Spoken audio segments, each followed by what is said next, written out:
رضی اللہ تعالیٰ عنہ نے ان دنوں میں جو وہاں گزرے ہیں، جتنے بھی کوفی آئے ہوئے تھے نا، اکثر و بیشتر تو کوفے کے لوگ تھے، ان سے کہا کہ میں خود نہیں آیا، تم نے مجھے بلایا تھا، اے فلاں ابن فلاں، کیا تم نے مجھے خط نہیں لکھا تھا کہ آؤ؟ اے فلاں ابن فلاں، کیا تم نے مجھے پیغام نہیں بھیجا تھا کہ یہاں تشریف لائیے؟ اور دیکھو میرے پاس تمہارے خطوط موجود ہیں۔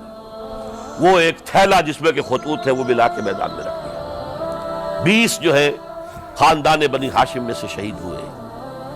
حضرت حسین رضی اللہ تعالیٰ عنہ کا ایک بہت ہی حضرت امام حسین رضی اللہ تعالیٰ عنہ کا شہادت کا المناک واقعہ کیسے ہوا، آج آپ اسی ویڈیو کو دیکھیں گے۔ اور ہم جن حضرات کی ویڈیوز دیکھ رہے ہیں، یہ ہے ڈاکٹر اسرار احمد نور اللہ برکاتہ۔ اللہ تعالیٰ ان کی قبر پر کروڑہ رحمت نازل فرمائے، اللہ ان کے درجات کو بلند فرمائے۔ بڑے دین کی خدمت کر کے گئے ہیں۔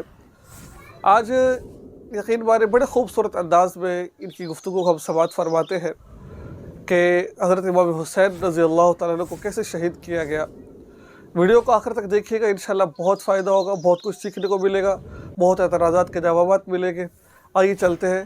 اگر چینل پر نیو ہے چینل کو سبسکرائب کر لیجیے اور اس ویڈیو کو آگے سے ضرور کیجیے گا۔ آئیے چلتے ہیں، ویڈیو کو آغاز کرتے ہیں۔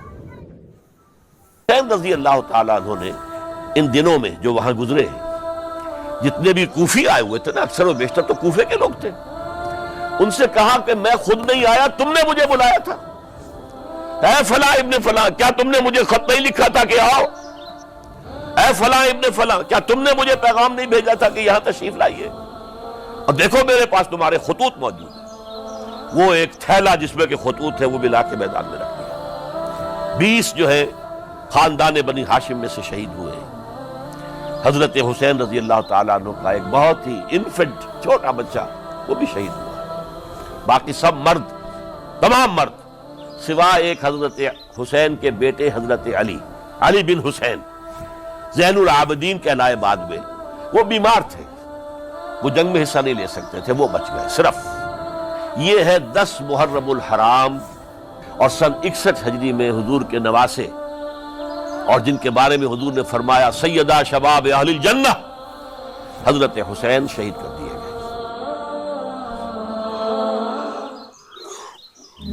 کوفہ چونکہ حضرت حسین کے پاس پیغام آ رہے تھے کوفے سے، چونکہ کوفے کو حضرت علی نے دار الخلافہ بنا لیا تھا، اور وہاں سمجھا جاتا تھا کہ حضرت علی کے ہمدرد اور حضرت شیعان علی جنہیں ہم کہیں، ان کے ساتھی ہم خیال یہ لوگ ہیں کثرت کے ساتھ، اور وہاں سے اب خطوط کا تانتا شروع ہو گیا، آپ یہاں آئیے، ہم بےتاب ہیں، آپ کا استقبال کریں گے، آپ کے ہاتھ پر بیعت کریں گے، تاکہ یہ جو قیصر و کسریٰ کی سنت شروع ہو رہی ہے اس کو روکا جا سکے۔ وہ تانتا بنا ہوا ہے خطوط کا۔ تو حضرت حسین رضی اللہ تعالیٰ عنہ نے فیصلہ کر لیا کہ میں کوفے جاؤں گا۔ حضرت زبیر روکتے رہ گئے کہ نہیں، کوفیوں پر اعتماد نہ کیجیے، یہ زبانی کلامی ساتھ دیتے ہیں، جب ڈنڈا چلتا ہے تو پھر یہ ہٹ جاتے ہیں میدان سے۔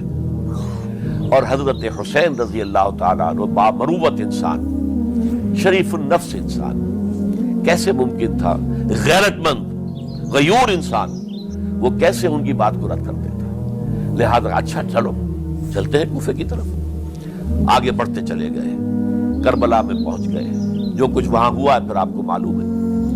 اس میں یہ بات ہے، پہلے 1000 کا لشکر بھیجا تھا عبید اللہ ابن زیاد نے، اس پر حضرت حسین رضی اللہ تعالیٰ عنہ نے جو باتیں کہیں وہ کچھ اثر انداز ہو گئی۔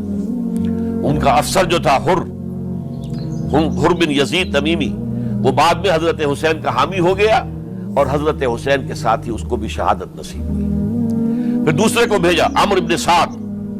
عمرو بن سعد بھی ایک بڑی عظیم شخصیت کا بیٹا تھا، حضرت سعد ابن ابی وقاص جو فاتح ایران تھے، اور جن کو غزوہ احد کے موقع پر حضور نے فرمایا تھا کہ اے سعد تیر چلاؤ، میرے ماں باپ تم پر قربان۔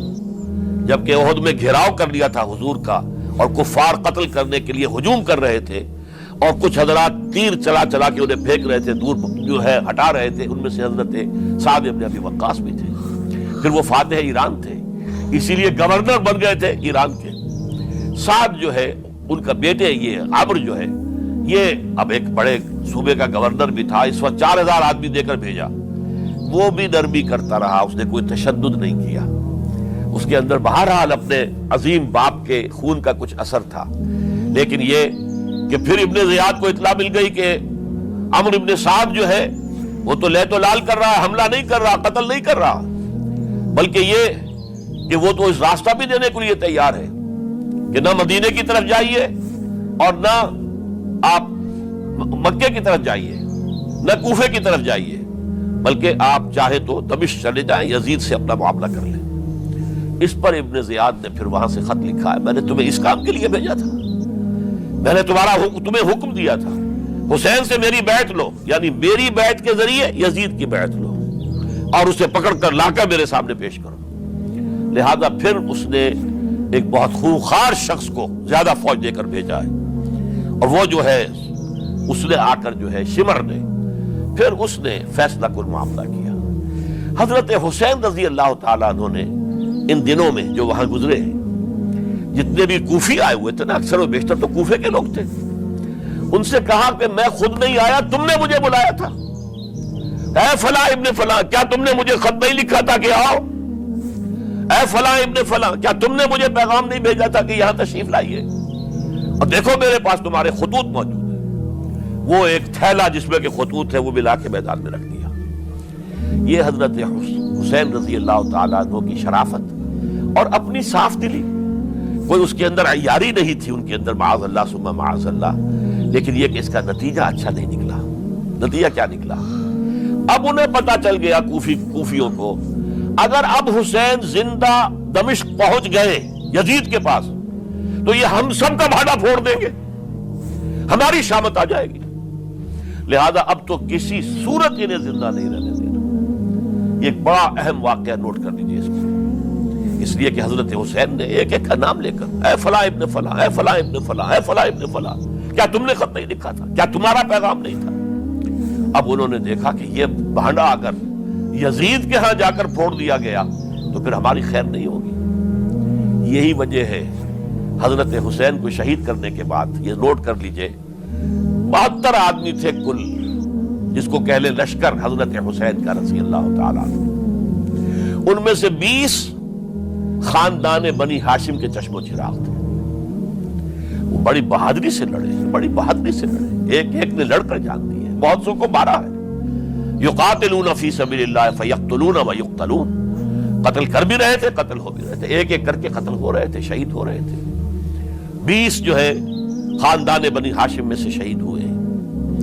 حضرت حسین رضی اللہ تعالیٰ عنہ کا ایک بہت ہی انفنٹ چھوٹا بچہ وہ بھی شہید ہوا ہے۔ باقی سب مرد، تمام مرد، سوائے ایک حضرت حسین کے بیٹے حضرت علی بن حسین زین العابدین کہلائے بعد میں، وہ بیمار تھے، وہ جنگ میں حصہ نہیں لے سکتے تھے، وہ بچ گئے صرف۔ اچھا، حضرت حسین شہید ہو گئے، یہ ہے 10 محرم الحرام سن 61 ہجری۔ کیا مطلب ہے؟ حضور کے انتقال کے ٹھیک 50 برس بعد، سن 11 ہجری میں حضور کا انتقال، اور سن 61 ہجری میں حضور کے نواسے، اور جن کے بارے میں حضور نے فرمایا سیدہ شباب اہل الجنہ، حضرت حسین شہید کر دیے گئے۔ اور اس کے بعد اس لشکر نے خیموں کو آگ لگا دی۔ یہاں نکتہ سمجھ لیجیے، آگ کیوں لگائی؟ انہیں معلوم تھا ہمارے خلاف ڈاکومنٹری پروف موجود ہے وہاں پر، وہ ہمارے خطوط کے تھیلے وہاں موجود ہیں، اگر وہ باقی رہ گئے تو ہماری شامت آ جائے گی، ہمیں کون بچائے گا؟ تاکہ وہ ریکارڈ جو ہے ان کا وہ تلف ہو جائے، سارے خطوط جو ہیں وہ جل جائیں، تاکہ ان کے خلاف ثبوت باقی نہ رہے۔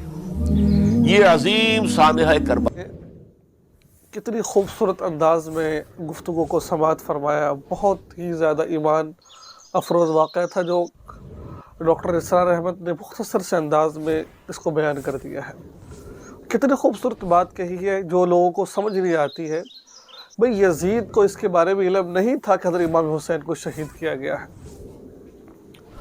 یہ سب واقعہ آپ نے سنا، یہ میں تھوڑی کہہ رہا ہوں، کتابوں میں یہ بات لکھی ہوئی ہے۔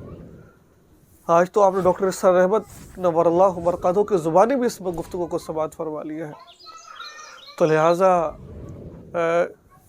ایسے فضول باتیں نہ کیا کریں، علماء کو، اکابرین کو سنا کریں، ان کی باتوں میں اللہ نے بڑی کشش رکھی ہوئی ہے. مجھے امید ہے کہ آپ کو بہت کچھ سیکھنے کو ملا ہوگا. دعا میں یاد رکھیں, چینل کو سبسکرائب کر لیجیے, ویڈیو کو آگے سے ضرور کیجیے گا. السلام علیکم ورحمۃ اللہ.